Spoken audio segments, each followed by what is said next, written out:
Howdy Moz fans, I'm Chris Thong with GoFish Digital, and today we're going to talk about advanced on-page optimizations. Commonly in SEO, when we think about on-page optimizations, we're typically thinking about core places to include the keywords such as the title, the H1, the URL within the content, but some people might be wondering, how can you take your on-page optimizations to the next level and get beyond some of those basic tactics? So that's what I want to cover today. So one of the best ways I found to shift away from the keyword mindset is actually to shift to more of an entity mindset. So for an example, if you were going to optimize a page for the term retire early, instead of using the term retire early a bunch of times on the page, you could use tools like IBM Watson or Google Natural Language. Both of those have public-facing tools that you can run any text document you want through.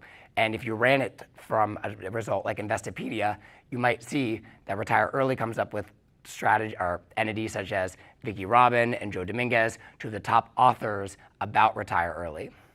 As well, when you take a look at competitor pages and have more of an entity mindset in mind, instead of just thinking about how many times they're using a keyword on the page, you're thinking more strategically about common topics and themes you want to integrate within your own website content.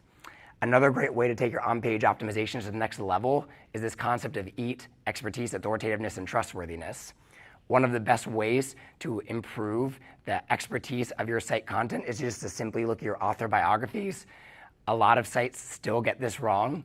And when you look at author biographies, you should always be thinking about, hey, where can I highlight my years of experience, my education, my previous experience, my thought leadership directly within your author biographies to better highlight your expertise to both Google and users. As well, another thing I love to think about with on-page optimizations is this concept of information gain scores. It's one of my favorite patents, analyzed by Bill Slawski, where he talks about the fact that Google looks to reward content that adds to the search results and doesn't just repeat what's already out there. So think about where you can leverage your own unique expertise, data, and insights to benefit from this concept of information gain scores. Another great way to improve the EAT of your site's content is to actually cite sources. The Wirecutter is phenomenal at doing this. Anytime they cite an individual fact, they actually cite where they got that fact and link to external, trusted, accredited sources to verify where they're finding that information from. Another great way to improve the trustworthiness of your content, take your on-page optimizations to the next level. Another strategy that I think is highly, highly underrated is this concept of freshness. We've actually run tests on our own site, and we pretty consistently see that when we do things like update timestamps or just refresh content, we see noticeable upticks in both rankings and visibility and traffic. And I think this makes sense from kind of multiple perspectives when you really start to think about it. From a trustworthiness standpoint, if Google thinks the content is outdated, well, it's hard for it to trust that the information is actually accurate within the article.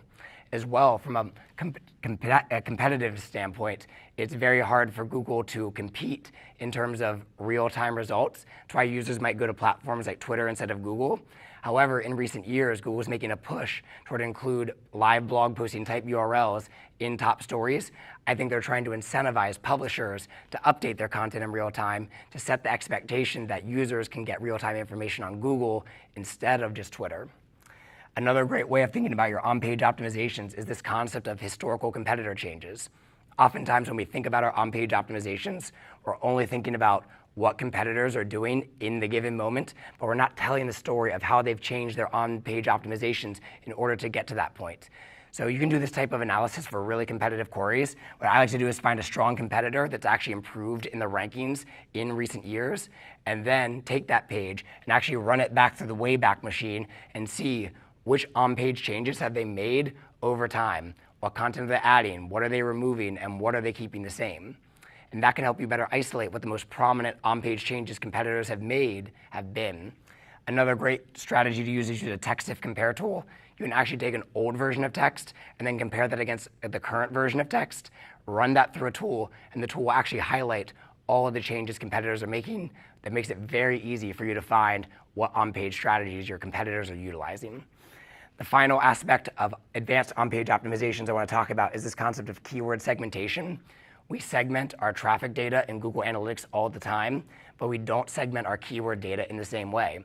So using tools like Stat, we can actually create keyword segments anytime we do some type of on-page optimization.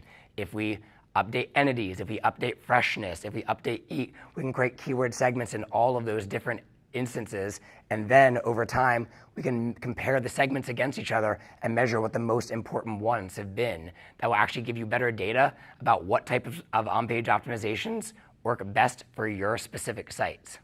So hopefully that's been helpful. Hopefully you walk out of here with some more strategies and concrete takeaways on how you can improve your on-page optimizations and take them to the next level. Thanks a lot, Moz fans.